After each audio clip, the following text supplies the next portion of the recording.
Philemon के नाम पौलुस की पत्री। यह पौलुस के कई कारावासों में से एक के दौरान लिखी गई थी और वास्तव में ये नए नियम की सबसे छोटी पत्री है, लेकिन आप इसके आकार पर ना जाएं। यह पौलुस द्वारा लिखी गई बातों में सबसे अधिक धमाकेदार है। इसकी पृष्ठभूमि ये है जिसे हम इसी पत्री में दिए गए विवरण में से निकालकर देख सकते हैं। फिलेमोन कुलुस्से का एक धनी रोमी नागरिक था जो शायद पौलुस से उसकी इफिसुस की मिशन यात्रा के दौरान मिला और फिर यीशु का अनुयायी बन गया था। फिर बाद में जब पौलुस के सहकर्मी एपफ्रास ने कुलुस्से में यीशु के समुदाय की स्थापना की तो फिलेमोन उस कलीसिया का अगुवा बना जो उसी के घर में इकट्ठा होती थी। अब रोमी जगत के सब संपन्न घरानों की तरह फिलेमोन के पास भी दास थे, जिनमें से एक दास का नाम उनेसिमुस था और किसी समय उन दोनों में कुछ बड़ा झगड़ा हो गया। उनेसिमुस ने फिलेमोन के साथ कुछ बुरा किया, शायद उसने चोरी की या धोखाधड़ी की, हमें सही पता नहीं है, लेकिन उसके बाद में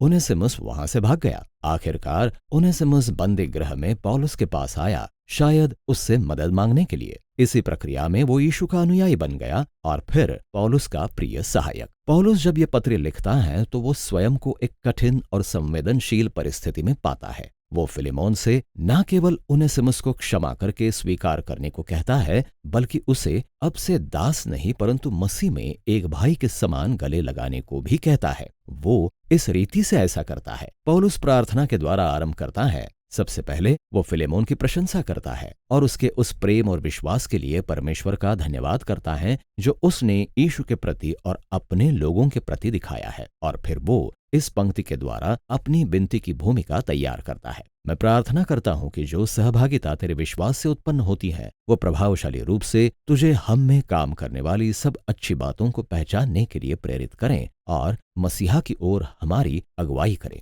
यहाँ पर मुख्य शब्द सहभागिता है, जिसे यूनानी भाषा में कोइनोनिया कहते हैं। इसका अर्थ है साझा करना या आपसी भागीदारी। यह तब होता है जब दो या अधिक लोग मिलकर कुछ प्राप्त करते हैं और उसे आपस में बांटते हैं, तो वो सहभागी होना होता है। पौलुस कहता है कि यीशु के प्रति विश्वास योग्यता का अर्थ ये पहचान लेना है कि यीशु के सारे अनुयायी मिलकर परमेश्वर के प्रेम और अनुग्रह के वरदान में एक समान सहभागी है। और पौलुस के लिए यीशु के अनुयायियों के बीच कोइनोनिया का ये अनुभव कोई ऐसा विचार नहीं है जिसके बारे में आप सोचते हैं। ये कुछ ऐसा है जो आप अपने संबंधों में करते हैं और इस बात के साथ पौलुस अपने निवेदन की ओर बढ़ता है। वो अंततः उनेसिमुस की बात करता है। वो कहता है कि वो बंदी गृह में उसका बच्चा बन गया है, अर्थात पौलुस की अगुवाई में उनेसिमुस ने अपना जीवन और विश्वास यीशु के प्रति समर्पित किया है और इसीलिए अब पौलुस और उनेसिमुस मसीह में एक परिवार के सदस्य हैं। वो बंदी गृह में बड़ी विश्वास योग्यता से पौलुस की सेवा कर रहा है। हालांकि पौलुस उसे अपने पास रखना चाहता है, पर वो जानता है कि यदि वे यीशु के अनुयायी होने का दावा करते हैं तो फिलेमोन के साथ इस अनसुलझे झगड़े का समाधान निकालना जरूरी है।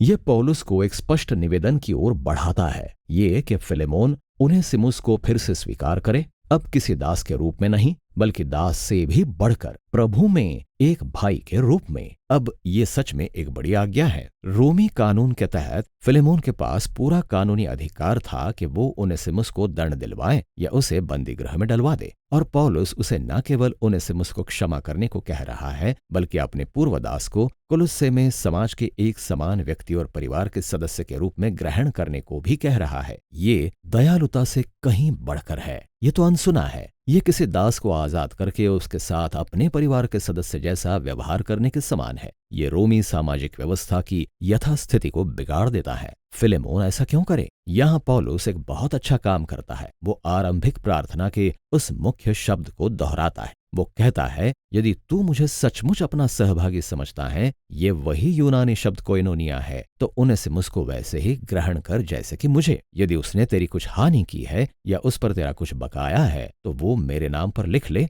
और मैं वो चुका दूंगा। इस निवेदन में हम पौलुस के सुसमाचार संदेश के मुख्य बिंदु को क्रियान्वित होते हुए देखते हैं। सबसे पहले ये मेल मिलाप के बारे में है। ये वैसा ही है जैसा उसने कुरिन्थियों के लोगों से कहा था। परमेश्वर ने मसीह में होकर जगत का मेल मिलाप अपने साथ कर लिया और उनके अपराधों का दोष उन पर नहीं लगाया। अतः इस स्थिति में पौलुस स्वयं को यीशु के स्थान पर रखता है। वो उनेसिमुस के द्वारा किए गए अपराध के परिणामों को अपने ऊपर ले लेगा। वो उस हानि की भरपाई कर देगा जिससे उसका मेल मिलाप फिलेमोन फिलेमोन से हो सके। लेकिन पौलुस का संदेश लेन देन से बढ़कर था, वो कोइनोनिया के बारे में भी था। उनेसिमुस और फिलेमोन और पौलुस परमेश्वर के सामने एक समान है। उन सबको एक समान क्षमा की आवश्यकता थी और इस प्रकार क्रूस के सामने सब एक समान है। इसका अर्थ है कि फिलेमोन और उनेसिमुस का संबंध अब एक दूसरे के साथ स्वामी और दास का नहीं होगा। वे एक ही परिवार के सदस्य हैं, वे मसीह में भाई भाई हैं। और जैसा कि पौलुस ने फिलेमोन तथा कुलुस्से की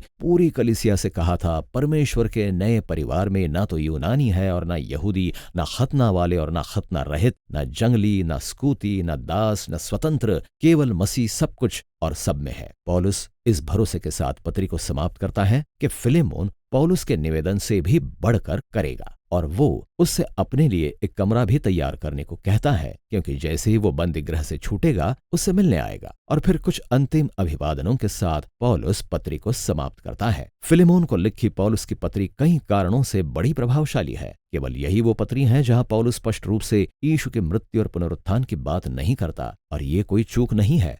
उसे क्रूस को शब्दों में समझाने की आवश्यकता नहीं है, क्योंकि वो उसे अपने कार्यों द्वारा दिखा रहा है। पौलुस यहाँ पर क्रूस के अर्थ को सजीव प्रस्तुत कर रहा है। उसने स्वयं को ऐसा स्थान बनाया है जहां उनेसिमुस और फिलेमोन का मेल मिलाप परमेश्वर से और फिर एक दूसरे से होता है। ये पत्री हमें ये भी दिखाती है कि यीशु के सुसमाचार के निहितार्थ बहुत व्यक्तिगत तो होते हैं, लेकिन गुप्त नहीं। ये सच्चाई कि फिलेमोन और उनेसिमुस अब मसीह में भाई भाई हैं, उनके स्वामी दास के संबंध को पूरी तरह से अप्रासंगिक कर देती है। यीशु के लोगों का परिवार वो स्थान है जहां सब परमेश्वर के अनुग्रह को एक समान पाते हैं। ये एक नए प्रकार का समाज या एक नया मनुष्यत्व है, जैसा कि वो कुलुस्सियों को लिखी अपनी पत्री में कहता है, जहां लोगों का महत्व और उनका सामाजिक स्तर इस बात से परिभाषित नहीं होता कि उनकी जाति या लिंग या समाज या आर्थिक वर्ग कौन सा है। मसीह में केवल नए मनुष्य है जो एक समान सहभागी हैं और यीशु के द्वारा परमेश्वर की चंगा करने वाली दया में एक साथ मिलकर